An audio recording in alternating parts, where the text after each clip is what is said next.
ukaji saidia na mtoto wako. Huwezi tupa 360.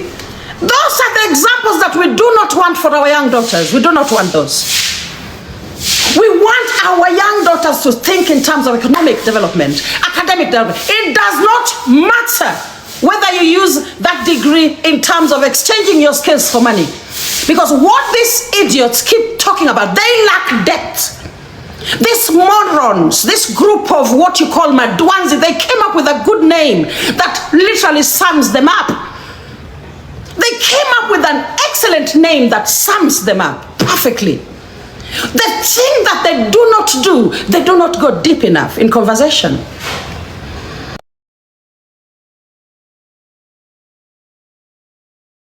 Hello guys, it's your girl Patience Status. Welcome and welcome back to my YouTube channel. If it's your first time here, make sure you hit the subscription box and put on the notification bell so that you don't forget any time I post a new video. Remember, I'm the queen of online gossip. So welcome to today's video. Don't forget to give it a like and leave a comment on the comment section. They stay on TikTok even for 20 hours. 20 hours. Ako kwa live. 20 hours. Doing nothing, just talking about nonsense, absolute nonsense. Analyzing people, talking about what people don't have and what people have. When I was addressing Akothee, I was responding to Akothee's bullshit. And I will respond over and over again. I will keep responding. I can address tena, I will respond. Na kama anadhani yeye Akothee, if you think you're the only one who has access to lawyers, I too have access to lawyers. Hiyo cease and desist hata mimi naweza kukuandikia na nikuserve. Na ukome jinangu kabisa. Jinangu ni jina kubwa. All right? That cease and desist, I can also have one drafted for you. Okay? Let's just let's understand each other. Let's just tuelewane hapa wadau. It's not only Akothee who has access to lawyers. Lady J also has access to lawyers. I've got my own personal, solicitors. So if you keep addressing, akini address na nimjibu ani address tena, maybe I can think, oh, this woman, basi, let me go get a lawyer to serve her. So that is pretty much it. So what I'm saying is this, very, very clear. Kenya nasema ni hivi. Mwanamke, ukiwa hapa TikTok, elevate yourself.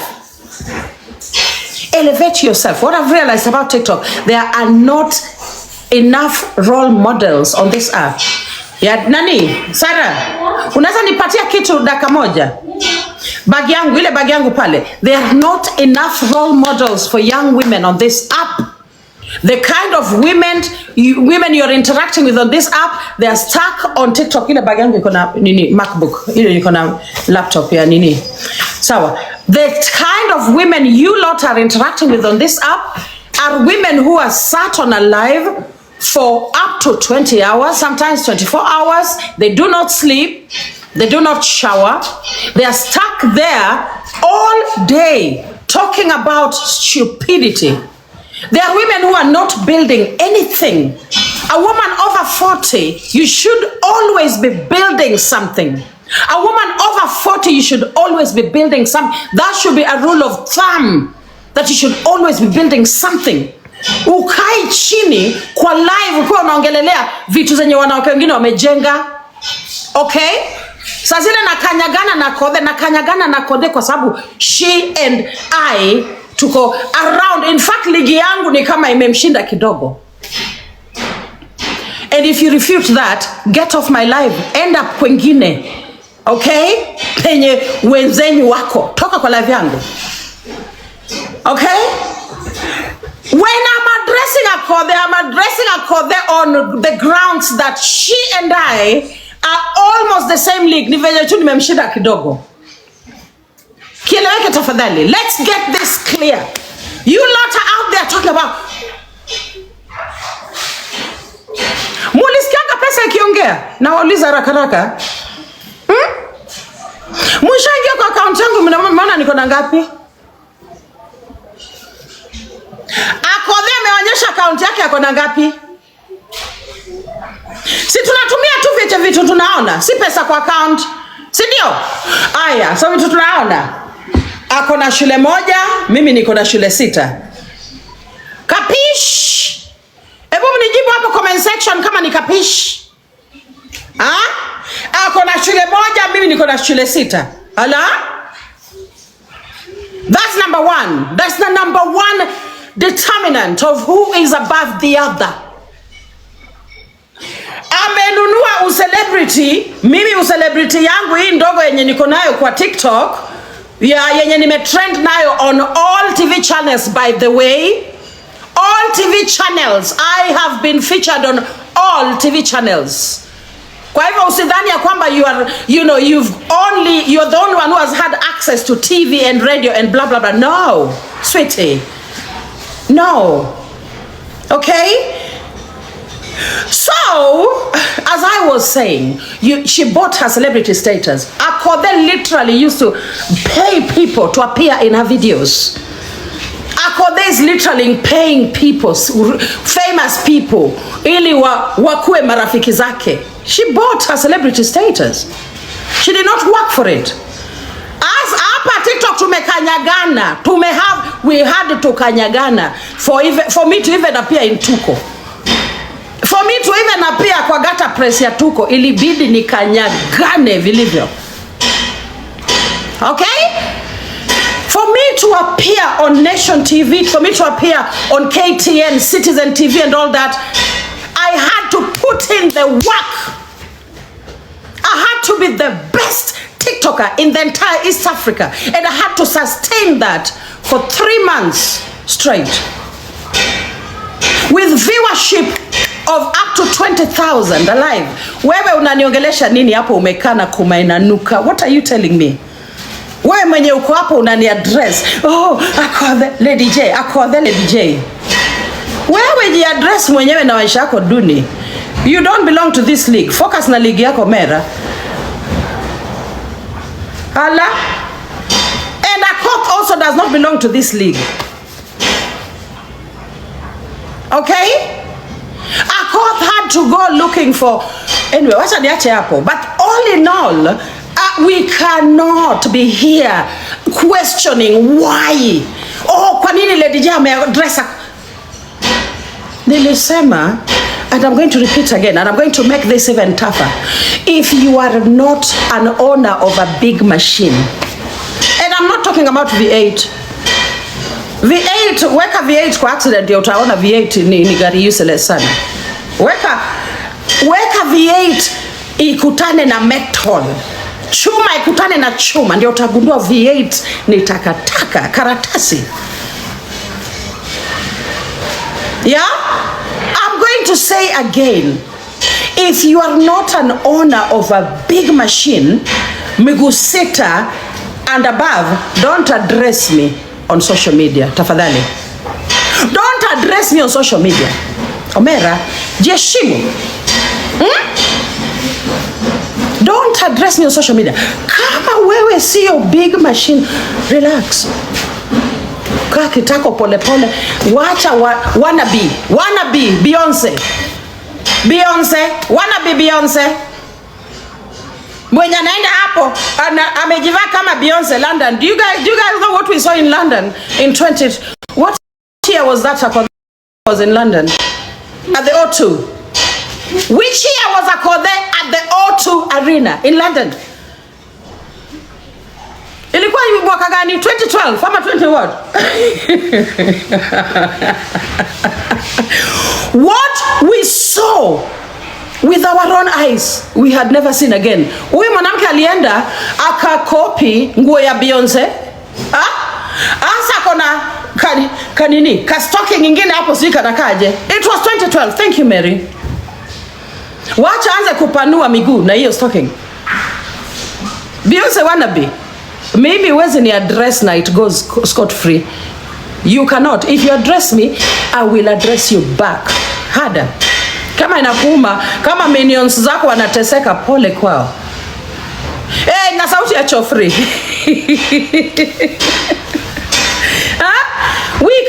We as women, we have to think up in terms of elevating ourselves higher. If anything, there are many things that I have that Akothee does not have. Many things that I have Akothee does not have. Akothee and I comparison inaisha tu hapo kwa 3 daughters. We are gonna 3 daughters, we are gonna 3 daughters, period. Okay, Mimi, I did not have to buy fame. I did not have to pay Flavor na Bania. Ili ni dance kando ya Flavor na Bania. Flavor na Bania. Ili Afrika yote inijue. Imekataa. Fame imekukataa for them.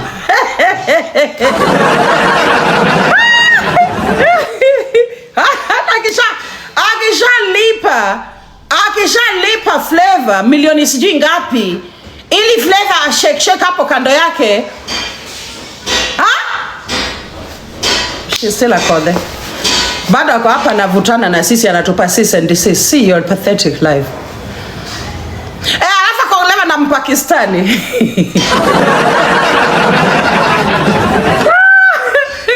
Akaenda. And by the way, there's somebody who said that guy was an actor. I believe 100% Omosh was an actor. You know, Omosh was an actor. Akaenda Switzerland. Akaokota Omosh. Katuletea Omosh. Saizi Akothee amerudi tena kwa kufraternize na kijana mdogo kutoka Rongo. Because women jeshimu.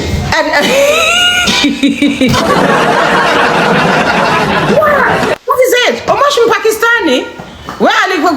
Alikukalia mzungu Rumani, unajua wazungu. Rumani, you know Caucasian, what Caucasian looks like. Yeah? But anyway, what I'm saying is this. As women, first of all, I don't mind people analyzing me on TikTok. I don't mind people. Nimesikia hata conversation nyingine mahali ati people are worrying ya kwamba siji mtu anipost. Guys, I don't care whether a blogger posts my videos of me or not. You know, there is absolutely nothing that I will gain by you as a blogger taking a video from my platform and posting it on your platform. Nothing. What do I gain with that?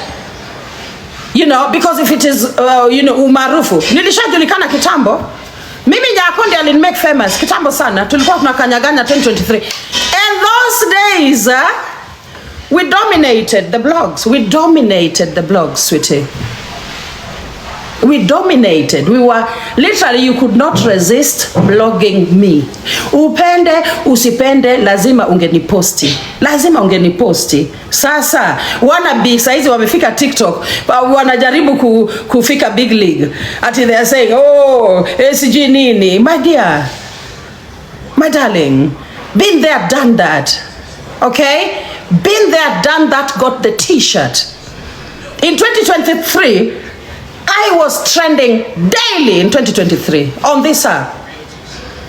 Before this, my idiots that call other people Dwanzi, and they're the biggest Dwanzis, before they appeared on this app, before they showed up on this app, hoping to also get the fame that we got, before then, I was on every single blog across Africa. Mimi kuna day niliblogiwa mpaka South Africa. What will you tell me about being blogged? What will you tell me? It's just an account that can go. Your account inaweza disappear anytime. That is stupidity. I care about what matters, and that is what I keep telling women. Focus on what matters. Hii maneno ya kukaa TikTok mpaka mkundu inaanza kunuka, kuma imeoza, umekaa kwa live. Na utuchana tudogo, you're talking about nonsense. That is the role model, that's the example that young women should not adopt. Do not adopt that as an example. Do not. Be out there, be building stuff. Young women, be building stuff. Mimi, anytime you see me on TikTok, anytime unaniona TikTok, kuna kitu najenga mahali.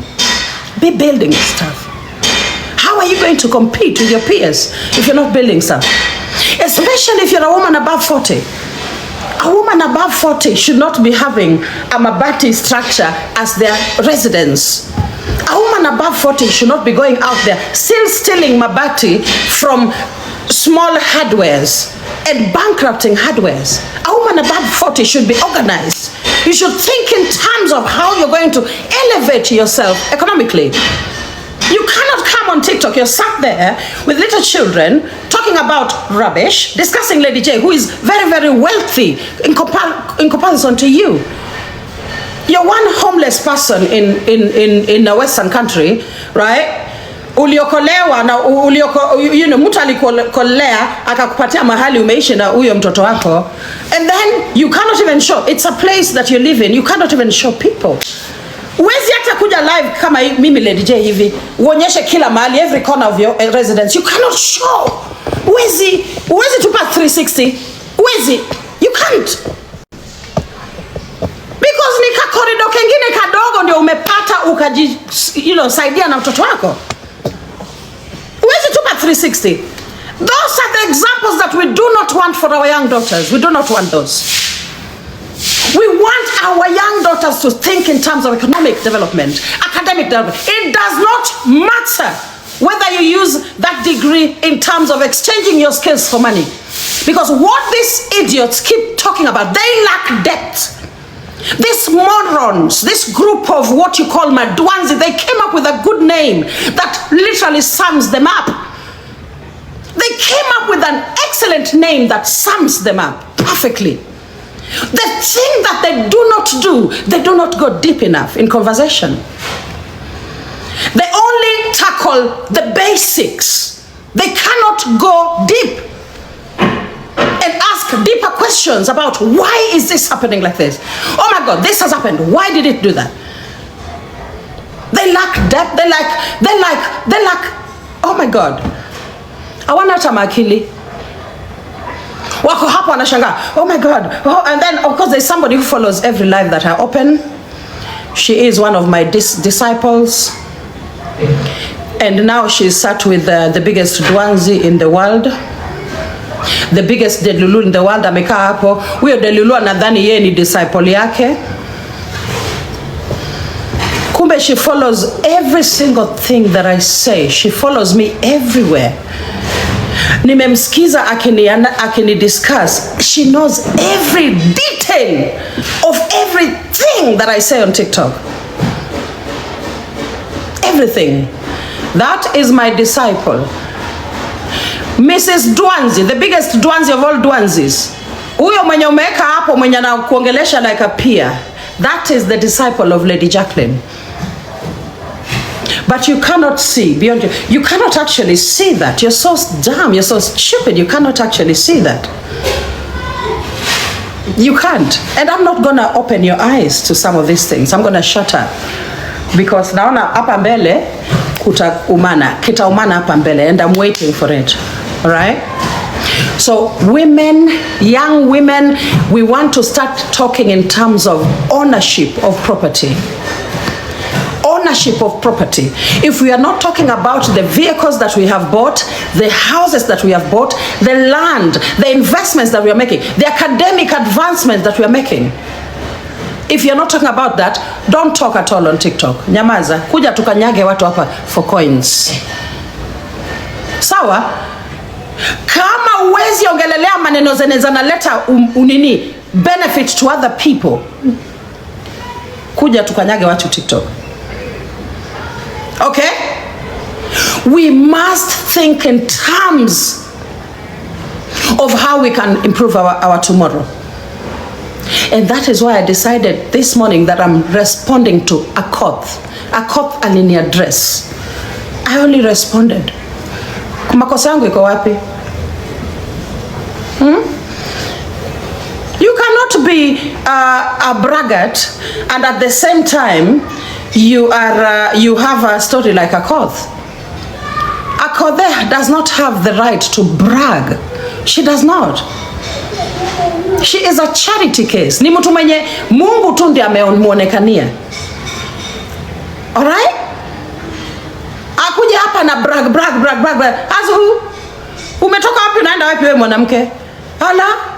And it's only Lady J who can tell her this ukweli kama hii. Kwa sababu I know where I am in life as a woman. Najielewa, najiheshimu. All right? None of you can, some of you will actually be simping to Akothee thinking she's some billionaire when she's actually not even a 100 millionaire. You know, she's not even a dollar millionaire, and you're there simping to somebody thinking, oh my God, this is a billionaire. No, no, no. Una imagine ya kwamba pengine atakuangushia ka coin. That's why unamsimpia. Lady J cannot simp to someone like Akothee. Na nitamuaddress nikimaliza kumuaddress na kuja nafanya tap tap. There's nothing he will do to me. Akamba, oh my God, Lady J umeaddress Akothee. Wewe unafanya tap. Akothee alikuja hapa TikTok alikuwa anaomba kama nini? Kama burukenge. Like nobody is umemchangia hapa TikTok. You guys, you're just refusing to face the truth. Wacha nikunywe maji. Though imagine ya tap tap, nimeka jug kama ya nini. Imagine ya tap tap. Tumeshaombea maji. Yeah.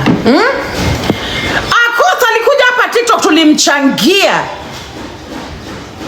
But because you do not like the truth, you avoid the truth, and then you magnify your own version of the truth to fit a narrative. You're trying to fit a narrative. There are things that are factual about Lady J. Things that are factual. Ata mpige mayowe huko nje. The facts about my life will never change. And education is not for the swapping of skills with money. Education is supposed to benefit you as an individual. All right? So if you do not get the benefits of the form 2 that you got in high school, kama hiyo haikusaidii kwa maisha saizi, mnanielewa? You cannot blame Lady J. Kama hiyo form 2 yenye umetoka nayo high school haikusaidii kwa maisha, huwezi ni blame. It's not my fault, I beg. Mimi madegree zangu zinanisaidia vizuri sana. Unaona? Masters zangu zinanisaidia, bachelors yangu.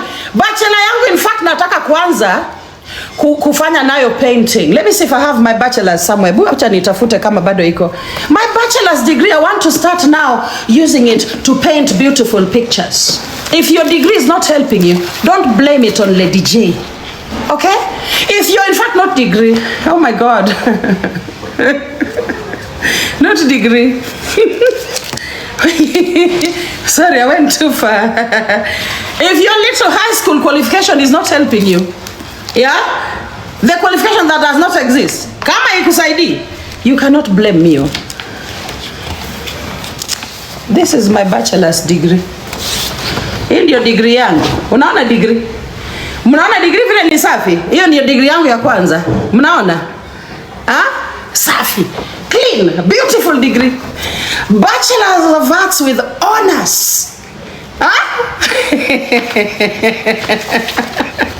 Kama yako haikusaidii, don't blame me. Kama form 2 certificate haikusaidii, usini blame me. Nilienda shule nikasoma, sweetie. Thank you. Na degree yangu inanisaidia vizuri sana. I'm not complaining. Mumeniona hapa TikTok nikicomplain ya kwamba nilienda shule na hiyo shule hainisaidii.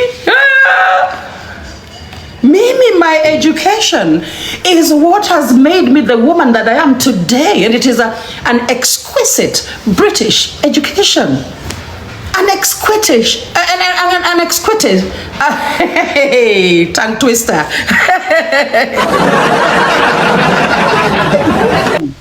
Exquisite. All right?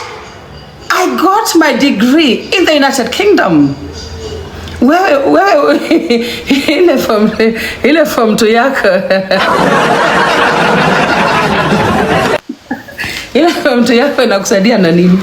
Ebu watu wapambane na hali zao. Thank you. Pambana na hali yako. Kama hata wewe unaona, Lady J nimesikia kuna masters gani?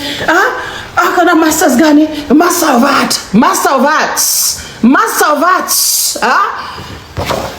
Kama yako haikusaidii, usini blame. haikusaidi. Don't blame me, Omera. Me, I'm not the one who told you not to go to school. Hala. Ati akona ya Mount Kenya. I'm not the one. In fact, akona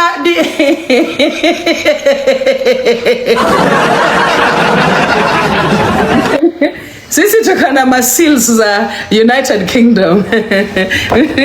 Utanangarafa na Mount Kenya University. Lens, kakwa leni yako pole pole. Usini address idiot. Don't address me. Hala? And then, oh, degree.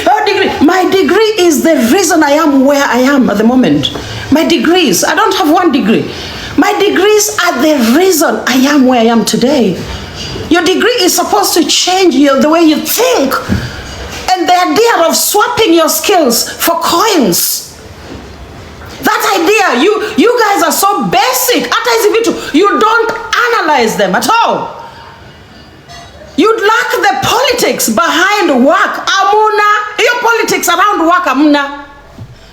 Na hizi vitu nimewafundisha hapa TikTok for so long. Nimewaambia kwamba wewe mwenye umeandikwa unaenda kuosha choo. Unaona? Wewe ndiye mwenye unatoka kwa nyumba yako unaenda kwa hospitali kuosha choo ya hospitali. Huyu mama mwenye anatoka kwa street anaenda kuuza njugu is better than you. I've said that before. Perhaps all you could tell me is that, all you could ask me is this. Lady J, give us the insight into what you're talking about. What do you mean? What do you mean? Kwa nini unasema mtu mwenye anauza njugu kando ya barabara amenishinda mimi mwenye naenda kuosha choo huko kwa nini? Kwa hospitali huko nini? Penye naishi? And then I will give you the politics behind work.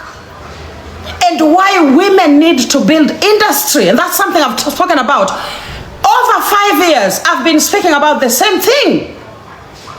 Telling women that the only thing standing between you and your billion Kenya shillings or your 10 or 100 million is industry.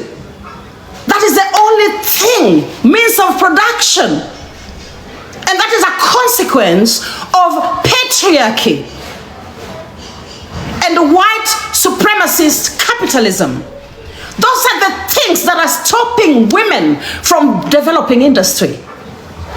And then another problem is, kuna wanawake wamekaa kwa TikTok, wamechemsha kuma. 24 hours ako TikTok hatoki. And these are the women we are following kama flies. These are the women we follow. These are the women you're following like flies. How are you going to elevate yourself when the mirror that you're using to see yourself is some hopeless person whose only qualification is a Form 2 living certificate ama barua ya kumaliza kutoka shule ya kwamba huyu tulijaribu kumsomesha akatushinda, so we have expelled this person. That is the only thing that this person has. And that is the person you want to mirror your life too. Where are you gonna go? Utaenda wapi? What progress will you make in life? Now wauliza, utamake process wewe kama mwanamke. I'm talking about you women, about women. Women, you need to think about means of production. And that is why nakanyaganga Akothee. The minute the penny will drop even for you, you will not address me again. Wacha lejia pambane na hali yake. Akanyage mwenye anataka. The moment the penny will drop for you, utanielewa. Lakini again, you guys came up with a word that perfectly defines you. Duanzi. That word perfect. You guys don't actually think beyond. You lack the politics behind everything. You lack the politics behind feminist, you know. Tunataka wanawake wanakuwa unaona? Wanatuonyesha hizi one after the other. Wanawake wanatuonyesha hizi one after the other. Let me put them down as I show. One after the other. Wanataka wanawake. This is progress. This is what we want to see. And we are also developing means of production. This is the progress we want to see. If you're not making this kind of progress, shut up. Don't talk to me, and especially don't address me. Especially do not address me. Okay? Thank you. We want progress. We want women to progress. Okay? We want women to progress, and they must show us what they're doing. Okay? Logbooks. Tunataka ma logbook. Na nilisema sitena, kama huna logbook ya miguu sita, usini address. Usikae hapa TikTok unani address. Na si miguu sita ndogo ndogo, tunasema miguu sita kubwa. Big miguu. Kubwa. Enda penye lori yangu imepakiwa hapo Ndhiwa, utaona miguu ya lori inatoshana aje. Sawa. That is when you will see ya kwamba, oh my God, I should not be addressing Lady J. Na muadressia nini? It doesn't matter how she made her money. She made it. And yes, bado nitakuja TikTok, bado nitafanya tap. Utani stop kutap. Muli to stop Tizian kutap kwa sababu alinunua Audi.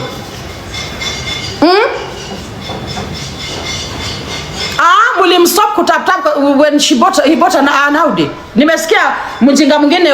Anyway, let me not give people airtime. People who don't deserve my airtime. But kuaddress Akothee nitamuaddress, and I will tell her exactly the way things are. And what I was telling Akothee was, the proposal that she sold us on Facebook was very clear. The school was to be a free school. Okay? That is the proposal that she sold us on Facebook, that we bought into. Sasa wewe unakuja unani-challenge as who? Unani-challenge kama nani? And alafu unasikia wengine sasa una rubbish. Hata hiyo shule haiko. Mara shule iko, watoto wanaparediwa kwa kamera, mara shule haiko. They can't even make their minds up. They are confused kama ng'ombe. They are like ng'ombe in a market. When they start talking, they sound like ng'ombe. Like cows in a market. You know? Like cows in a market. You think, oh my God, what is mara lori? Mwingine amesema, juzi alichangiwa. Mimi nilipewa dough by my friends. I've got rich girlfriends on TikTok, sweetie. And recently they gave me 73K. It was me, Lady J, who came back and said, by the way, guys, I needed another 100,000 to make my payment for my lorry. I volunteered that information. Sasa umeitwist. Alichangiwa juzi alipe lori. Idiots, morons, matakataka. You're so stupid. You're so stupid. You're so full of shit. Na nasema tena, wanawake, tokeni TikTok. Tokeni kwa hizo lies penye mmekaa. Mwingine hata degree moja hana. Kumbe mtu anatamani degree. Ako kwa hiyo live anatamani 2 degree. Mimi bado nataka niende nisome. Kumbe degree hakuna. Why are you addressing someone with a degree if you don't have one? Omera. Unani address na una any. Kumbe unani address na una any. See your life. Hala? And yes, I'm still going to be advocating for adult education. Alright? And bado nitakukanyaga na hiyo maisha yako duni bila degree. Nitakukanyaga. Ala? I established 6 adult schools. I did. Lady J, mimi tu huyu Lady J, in the year 2014. Before I met any of these idiots yapping on TikTok, I'd already started adult centers. So what will you tell me? Utaniambia nini? Utasimama mbele yangu. And after nikishamaliza kukanyaga, I will now tell you very clearly. Women, we need to understand the politics behind work. Jiulize hata wewe. Why would Lady J, of all the people, this is a bright, brilliant woman. Guys, I'm not average, for the records. I'm not average. I never have been average. Why would this smart woman leave the United Kingdom and come and stay in Kenya? Why? For what reason? And that is where I want women to start thinking about the idea of money.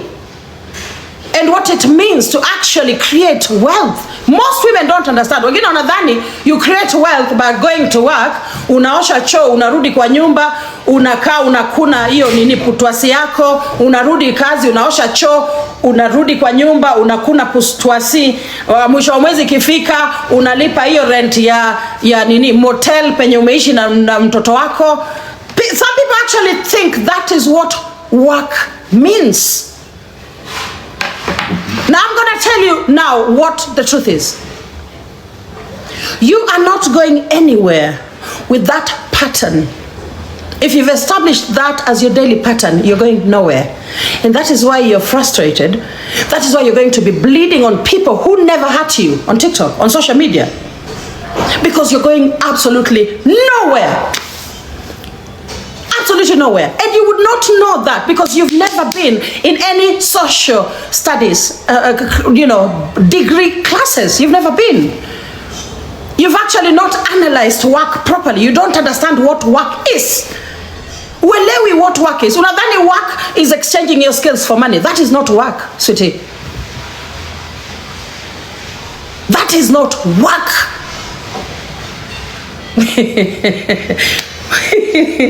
I'm telling you, these people are so daft. Sometimes they talk and I look at them and I feel sad for them. I really do. Sorry guys, my lights went off and I need to charge my phone. I feel sad for them. You know, wanaongea tu hawajui chochote. Wako tu hapo, they're talking. They don't know shit. Now, I taught in the United Kingdom for 20 full years. It was only a few months to the perfect number 20. Before I went to teach in the United Kingdom, I had taught in Kenya, Jomo Kenyatta High School. All right?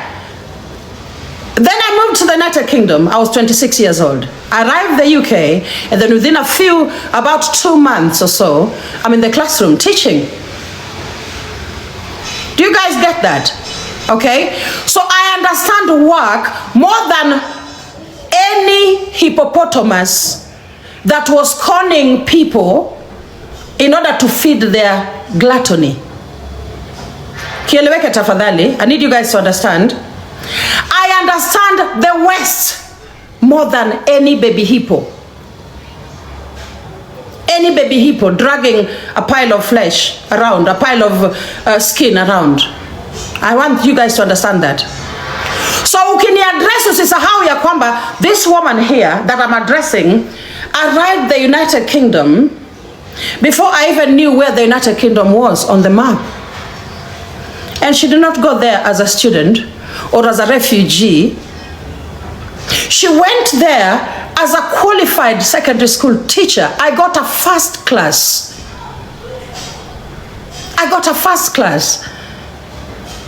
I qualified in Kenya with a first class as a secondary school teacher. English, art and design.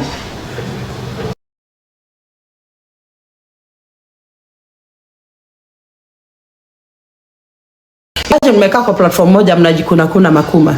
Imagine that. It is very sad. Very, very sad. Don't look up to these people. Don't look up to these non-starters. I tell you. Okay? You will be stunted. Your growth will be totally stunted. I kid you not. Your growth will be stunted. Because they are regressive. You know? They are decaying. They are sloths. Capish? They are sloths. Stuck in the same spot, not moving. Some of them grew to 700 kilograms.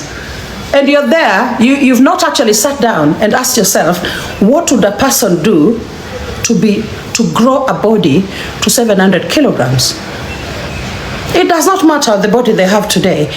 You've not asked yourself. That is why I say you guys flattening nuances is what is key. No, everything that you look at is unnuanced. Everything you guys talk about here, unnuanced.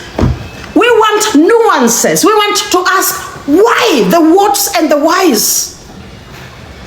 Why? What exactly would make someone grow that big?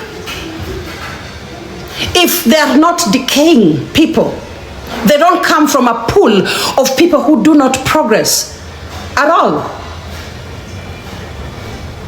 Because even me, right now, they're vegetative. That's what I'm telling you. They're, by default, they are vegetative human beings. They're stuck on the same spot. That is the only way they can sit on a life for 24 hours. Not sleeping, not washing their vaginas.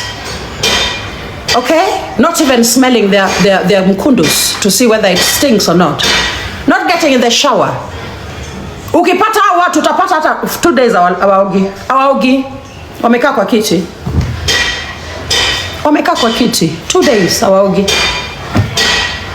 And those are the people you want to learn from. Those are the people you want.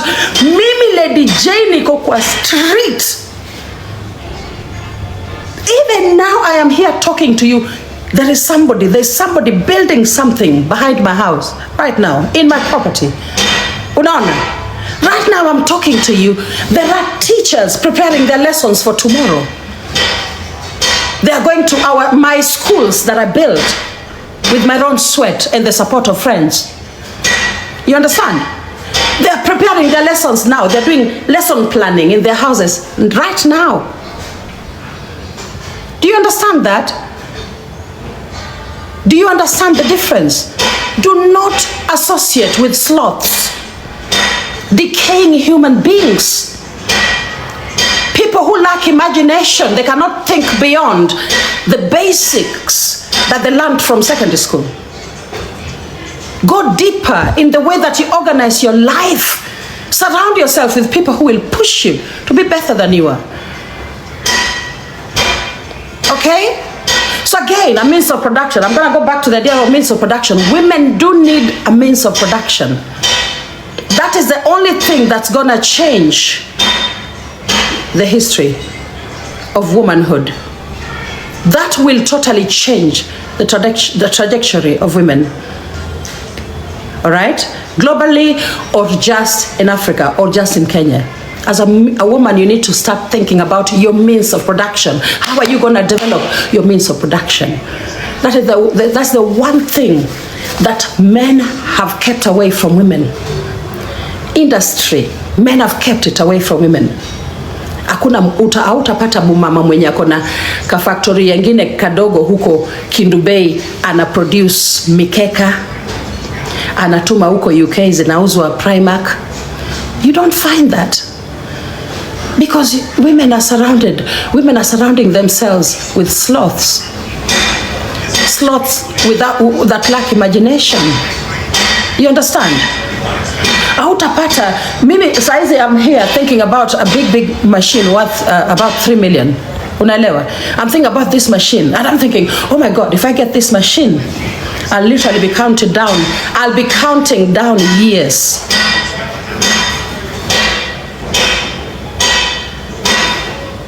To building something incredible. Unaelewa? So we have to think in terms of means of production. That is why I say again, wewe mwenye unaosha choo, unatoka kwa nyumba yako unaosha choo, unatumia hiyo pesa kulipa rent. Yule mama mwenye anaishi Korogocho, anatoka kwa hiyo mabati yake yenye analipa 500, anaenda huko town kuuza njugu. That woman is better than you. That woman is better than you. But you will not understand that politics without the knowledge. Okay? Without the literature behind that politics. Utaelewa, utashanga, What are you saying, Lady Jane? Yeah. And I'm not going to explain further than that. I'm just going to tell you again, seek means of production. If you're swapping your skills for money right now, in other words, you're stuck in the conveyor belt of employment. If you're stuck in that conveyor belt, think about your exit point. Think about imagination and creativity. Thank you, Nisi. Okay? The njugu seller will sell one sufuria ya njugu. Kesho, unajua atapata kijana mwingine hapo kando. Okay? Na atatengeneza sasa sufuria ngapi? 2. Asa yule kijana anaenda na sufuria moja, ana hok, yeye ako na sufuria moja. Mnaelewa what I'm telling you? You cannot compare such a person with someone who's stuck in the conveyor belt of employment. Work is not changing your skills for money. Swapping your skills for money, that is not work. Ujaanza kazi bado. You're surviving. You're merely surviving. You know? But because of course hukuenda shule, uelewi hizi vitu. Unaona kama Lady J anaongea Greek. I talk to you and you think I'm speaking Greek. Mtu mwenye ana tap kwa TikTok is better than you, wewe mwenye unaenda unasugua choo. Because unajua mtu ana tap, you decide when you're opening your camera unaanza kutap when you're the boss. You understand? That's the difference. But then of course, when when the student is ready, the teacher will appear. I cannot educate sloths. Never will I. And also braggarts, people who think they're better than exactly who they are. Mutu una chochote. Mutu wewe ni fukara. Mutu you are poor. Huh? You are Lady J 20 years ago. You are Lady J 20 years ago. Lakini uko na mdomo. Uko na mdomo kushinda watu wenye.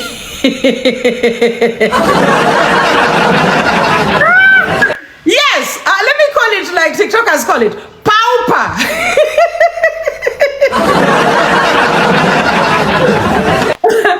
Mtu naiba hata mabati unaiba kwa hardware. Lady J is moving with the big girls. Big girls, unasikia, oh, alipewa 170,000 by a friend of mine. Those are big girls. Those are lady, hiyo ni ligi ya Lady J. Wewe toka hapo, kaa kwa ligi yako, relax. Okay? Relax. So you will go borrowing. So long as you're still borrowing money from people, ya kwamba utarudisha, uwezi kuwa ligi yangu. Uwezi, no. No.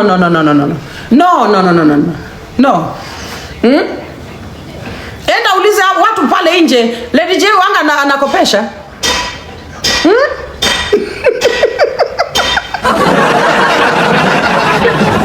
Ukopesha. You're borrowing money, umeborrow sijui $3,000, $4,000, $1,000, $1,000. You're an idiot. Only an idiot will do something so stupid. Only an idiot will do something that stupid. Only an idiot. You don't see beyond your nose. You're thinking about your instant gratification. That need that you need to fix there and then. You're not remembering that you cannot afford to pay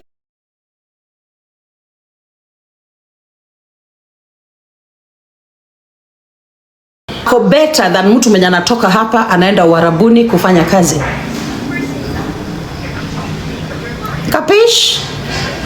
Kapish? Aya, nimemaliza hapo. Does anyone have any question or complaints? But Akothee nitamuaddress anytime. Anytime I want, nitamuaddress. Okay? And I will use facts to address Akothee. Pesa haiongeangi whether niko nayo ama sina. That is between me and my money. Wewe ukiona mtu ananipatia pesa mahali nakasema oh my god thank you so much, sikuwa na chochote. How sure are you that sikuwa na chochote? How sure are you? Uko sure ya kwamba sikuwa na chochote? Be smart. Na kama bado unakausha kuma kwa live na upati hata kakitu,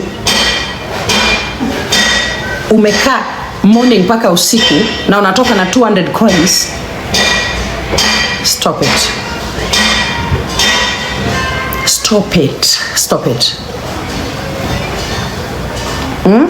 it. Hapa hakuna medals for mtu mwenye akona mdomo kushinda mwingine. Hakuna.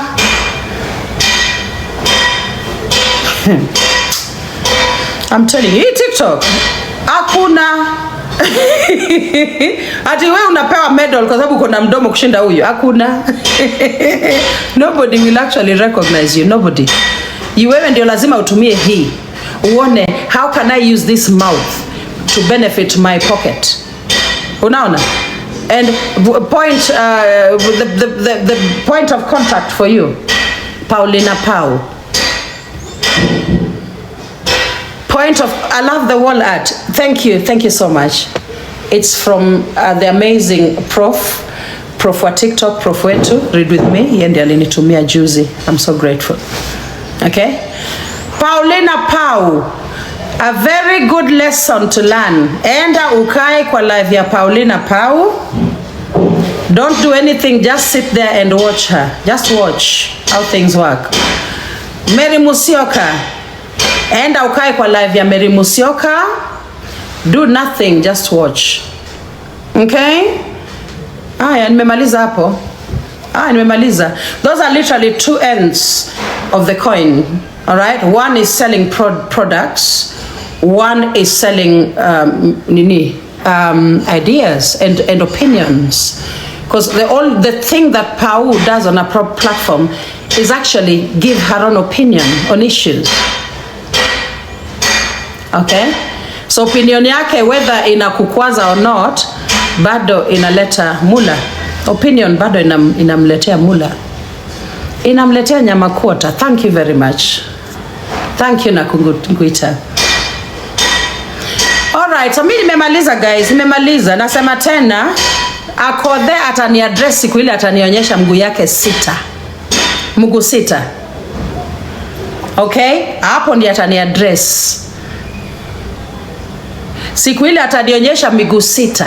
Hapo ndiye atani address. For now, atakaa kitako, atangoja. Hajafika, bado hajafika. Our children's achievement are their achievement. It is not ours. And my daughter has taught me this the hard way. You know, because I used to be so excited about my children's achievement. I remember when my first daughter, my firstborn, got, accepted at the University of Birmingham to study fashion. Sinilijigamba kwa Facebook. Sikaribu Facebook ifungwe tu. Mtoto wa Lady J amechukuliwa University of Birmingham. Mtoto wangu firstborn, Candy. And then Cindy gets admitted to the University of London to study philosophy at the School of Oriental and African Studies. What a maringo, Lady J. Because SOAS is a very exclusive school. And I'm there bragging about Cindy. This. Our children's achievements are theirs. Sio zetu. Thank you. Sio Cindy Cucumber. Lakini sio poa kuita mtu Cindy Cucumber. Those are their achievements. Wewe tuonyeshe achievements zako. Wewe mwenyewe kama wewe. Wewe binafsi. We want to see what you're bringing to the table. Thank you. Na pesa haina kelele. Pesa haina kelele. Wote sisi ni ma-influencer. It's only that someone can get more contracts than the other, but we are all influencers at the end of the day. Mtu asinipigie kelele na ujinga. Okay, I know what I'm talking about. When I discuss Akothee, when I analyze Akothee, I know what I'm talking about. Hala? Thank you. Nimemaliza hapo. And I told Akothee years ago when she was bragging about what. Because she wants people to imagine she's some billionaire when she's not. You know, she's a masafara like Lady J. Okay? So I told her one thing, that what she should have thought about is not sell herself as a product.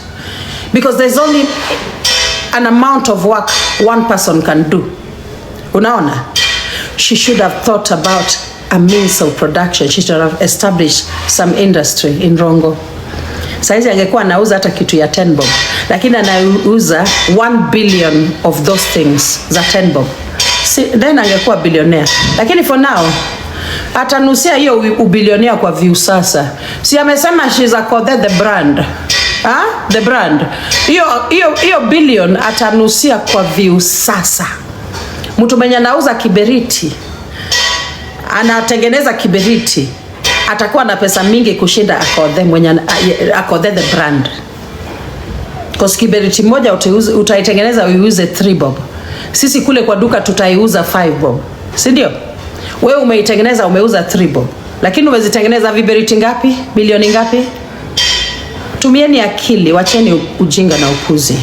Nimemaliza hiyo story. Means of production, never forget. Don't pursue employment with the aim of getting off that conveyor belt. pursue it. Wewe enda kazi, lakini you should be looking in terms of when you will be exiting work and gone. Okay? Una pursue kazi with the aim of getting out of that conveyor belt, because you will never get anywhere when you're stuck in that conveyor belt. You're merely a pawn in this game of white supremacist capitalism. You're merely a pawn. So the only way you will push yourself ahead if you refuse to engage. Refuse to engage. Okay?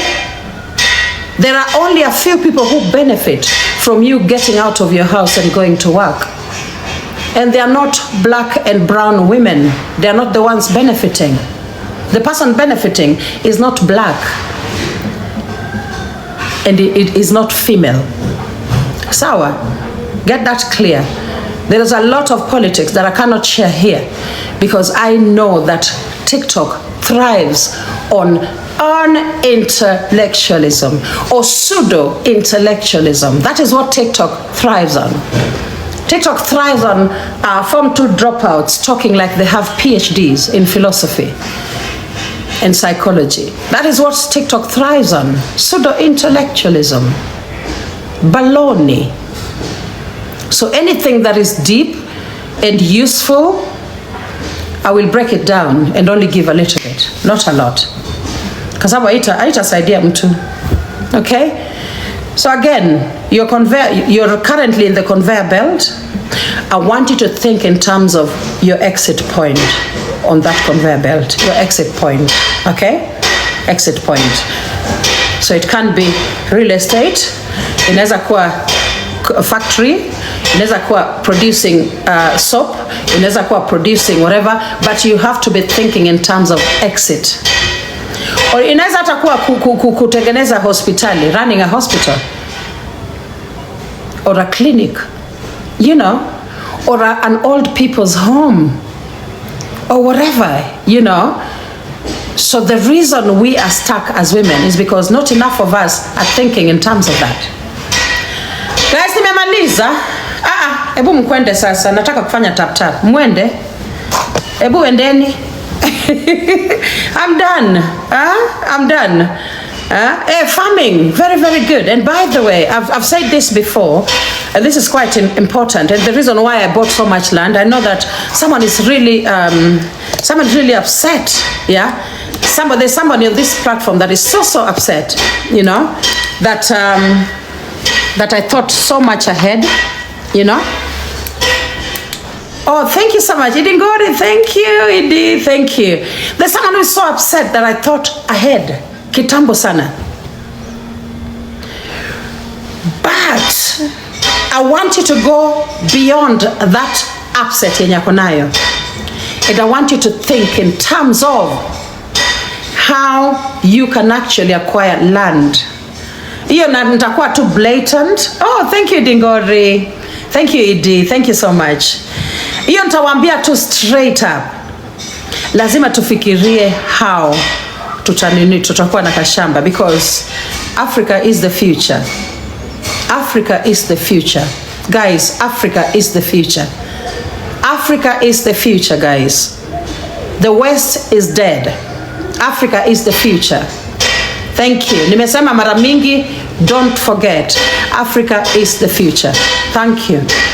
Aya, guys, nimemaliza. Sasa mwende. Hala. Sasa mwende.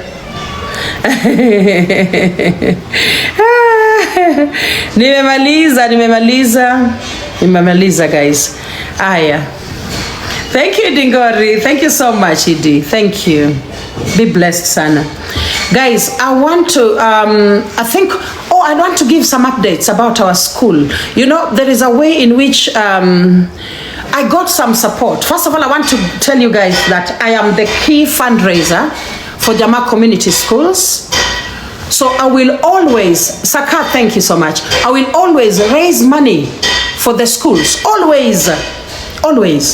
The only time mtaona nikiacha kuchangisha is that time yenye mtaona my first lorry ya kokoto inakuwa filled kwa hiyo dini. Yani mashini yangu ina produce the first lorry ya kokoto. Hapo ndio mtagundua kwamba oh my God, Lady J ni kama hata kuhitaji tena. But for now, I will always fundraise for Dramaa community schools. Okay? So if that upsets you, Pole, I don't fundraise for my own personal needs. Never have. I don't need to do that. All right? I worked hard when I needed to. Niko sawa. But for Dramaa community schools, I will always fundraise. Always.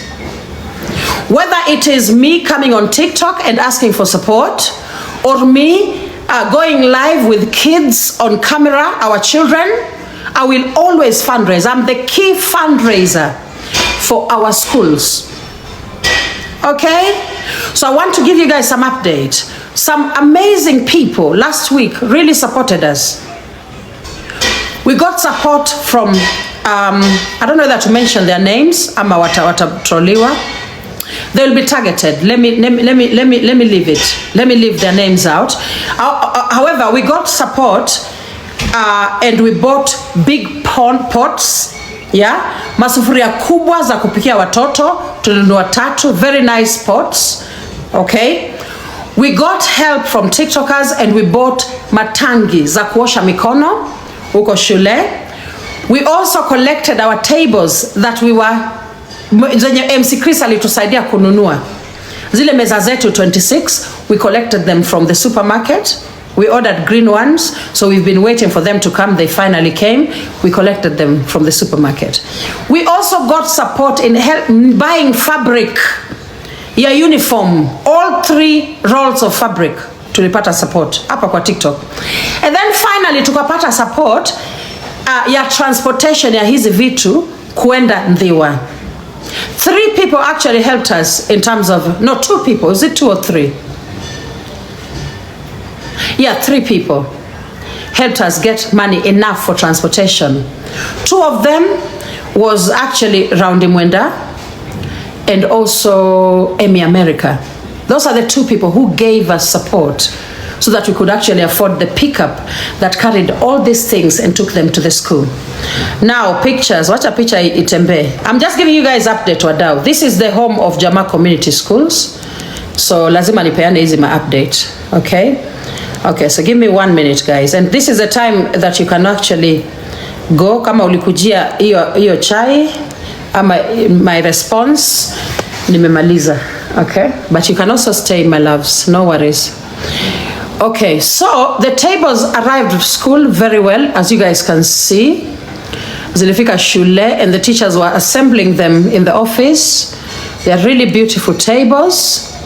I think this is our security guy. I think it's the security man assembling them. Yes, this is the soldier. Huyo ni soldier. Ameziassemble vizuri and ameziunwrap, akaziassemble, alafu akatuwekea picha, akaanza kupiga picha. Akatutumia zingine akaweka kwa ma classrooms. So he just went around the classrooms putting, thank you the queen herself, thank you dear, putting the tables and taking nice pictures and sending them. Akaenda mpaka nyuma ya shule. Unaona? Nilisikia you know, Duanzi mwingine akisema ya kwamba do you see the solar? Umeona hizo solar? Ziko kweli?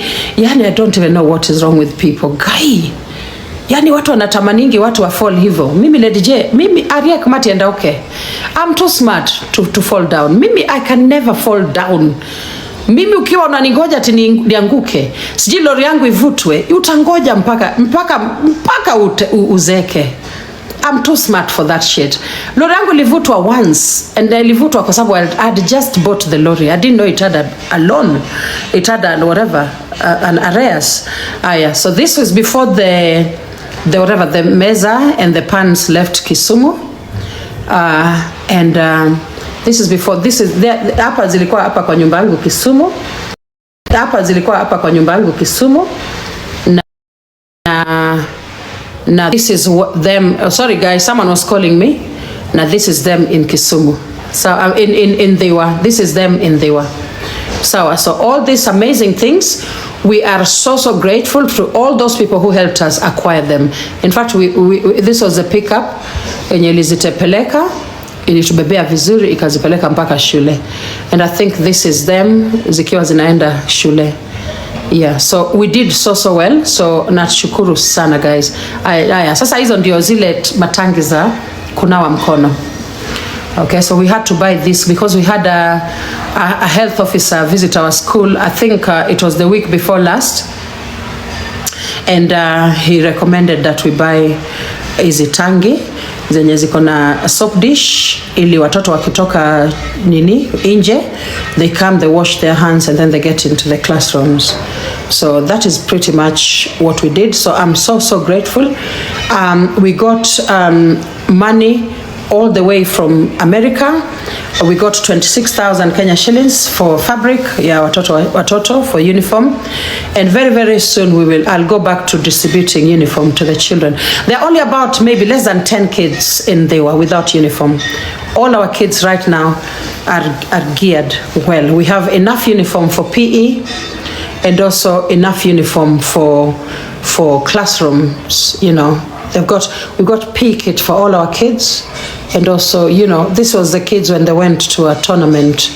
They went and they played against several schools, and they won most of the matches while they win. And these are our children without their cardigans, posing with their teachers. So this was literally juicy too, akiwa anaenda tournament.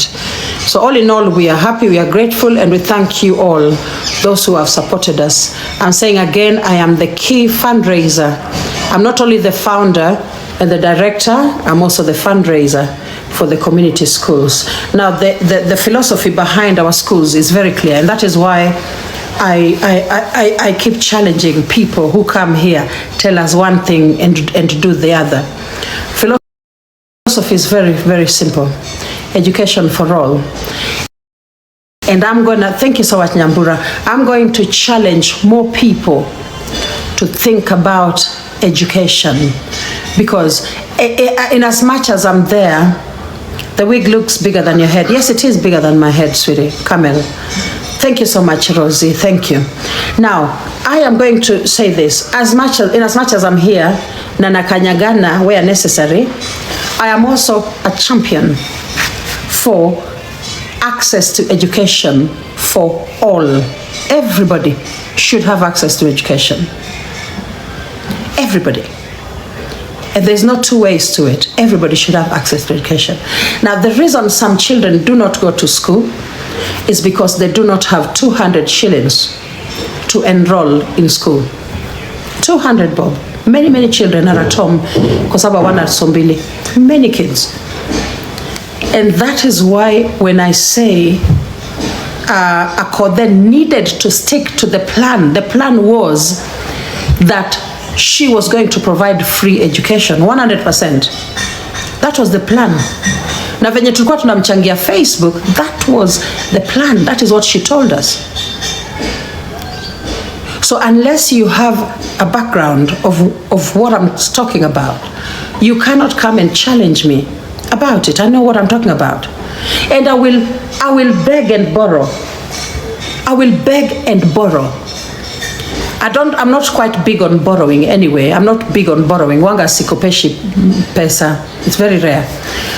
But I will do everything I can to make sure our children in our schools do not pay a single cent. Ever.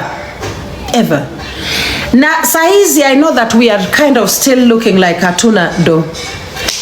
But we are very well off when it comes to assets. That is a fact. It is only a jealous person that will deny that fact. You know, we are very well off when it comes to assets. Sisi tunaweza hata jenga shule. Our plan is to add more schools. Tunaweza jenga hata shule 10, no problem. So long as we fix the issue of means of production. The minute we start producing our product, we are set. Hautatuona tena. So weka tu hapo ukiwa unajikuna hapo chini, ukiwa unaongelelea pesa za watu. Kaa tu hapo. Okay? Oh, I'm troll too. Hakuna shida. I'm troll. Very, very organized. As a woman, I'm very organized. I've organized my personal life so well. Mimi utanitroll, utanipeleka wapi? Unaona kama mwingine hapo nimemsikia na kunguita akisema, "Oh, Akothee is so whatever. Ameenda akajijengea boma." Sasa, oh, thank you so much Jacinta. Thank you. Sasa ndio nashangaa. So boma ya Akothee is an achievement. But boma yangu does not exist. My boma does not exist. My beautiful boma on my own property, my own expansive property. I exist, hakuna iko. Ya Akothee mpaka anapewa kongole.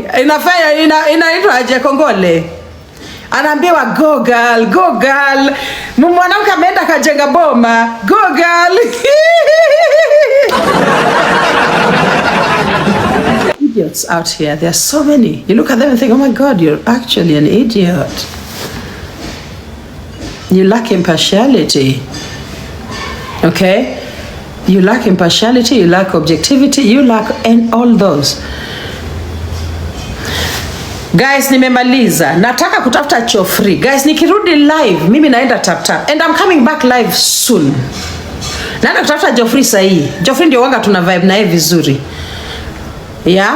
Kwa hivyo tuonane later. Not later, maybe in about 20 minutes. Thank you so much Jacinta. Thank you. Maybe in about 20 minutes. Nafunga tu live ili nimpigie huyo Geoffrey comedian aingie live. Mimi sitaki ujinga. Geoffrey lazima tufanye naye tap leo. Ala, kesho ni birthday ya Coral, we need coins and our people, my gifters are now bored. Gifters wangu are bored. I've got gifters guys. They're bored. So we need to bring the tap back. Sawa. Aya, team, tuonane wadau. Nawapenda sana. Taita, poa sana.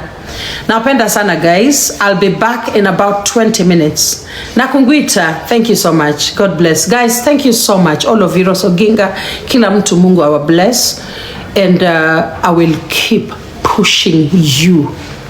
I will keep pushing you to think outside the box. I will keep pushing you. Okay? I will keep pushing you. And within no time, you will see exactly what I've been talking about. Within no time, utagundua. So this is what Lady J was talking about. This is what she was talking about. Yeah? Roja. Nitawapush mpaka mtoke kwa comfort zone zenyu, mujipush mwende huko in the middle of nowhere penye mjui mtafanya aje, but from there you will rise kama phoenix. Ukitoka kwa hii comfort zone yako uende pale, you will rise. Oh, by the way, Nakunguita, wacha nikwambie kitu kinachekesha. Nani Sara?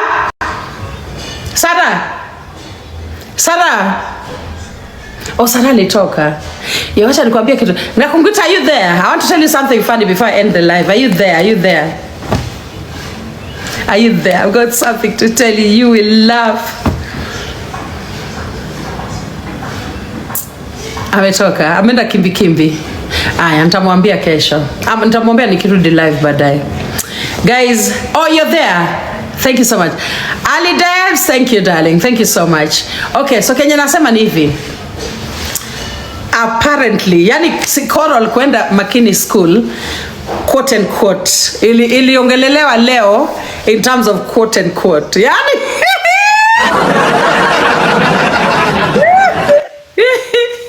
apparently watu wana doubt hata kama Coral anaenda Makini School. People are so desperate out here. Yani watu wako desperate hivyo. Guy. Hala, kwani Makini ni shule ya maana hivyo? Yenye mtoto wa Lady J akiwa anaenda watu hawawezi lala. Maia tieno.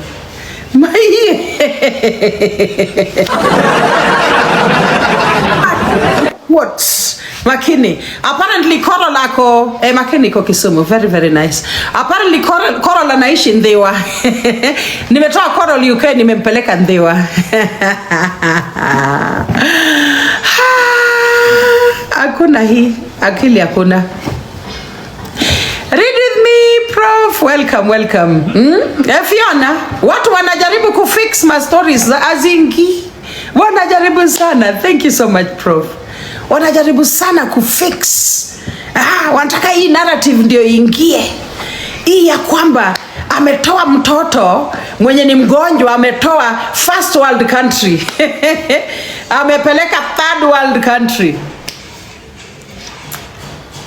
I'm telling you, masomo ni muhimu. Guys, masomo ni muhimu. Oh, thank you, Rosie. Thank you, Rose. Thank you so much, dear.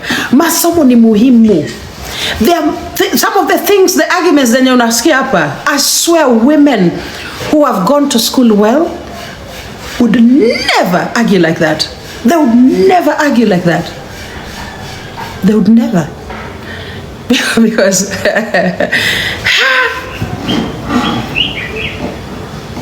it's quite sad. It's quite sad. Kumbe hii maneno ya kwenda ng'ambo ukiwa mzee hata isaidii. Ng'ambo inafaa mtu anaenda when they're still kind of agile, watoto wao ni wadogo, wanaingia into the primary school system, then they will assess the literacy levels in those schools in the West. Education is key. Thank you, Rose. Thank you so much. They will assess the literacy levels in those schools, and then they will be able to compare them to literacy levels in this country. They look at the schools where people pay, these large chunks of money. And then you'll find out that your child is actually better off. Iyo Africa yenye inakuwa disrespected, your child is better off there. But I'm not going to say more on that. To each their own. Thank you so much. The portrait is from the amazing Prof. So thank you so much for watching the video to the end. Remember to like, share, comment, and if you have not subscribed, please make sure you subscribe and put on the notification bell so that you know every time I post a new video. So guys, thank you. I'm gonna see you on my next video. Bye.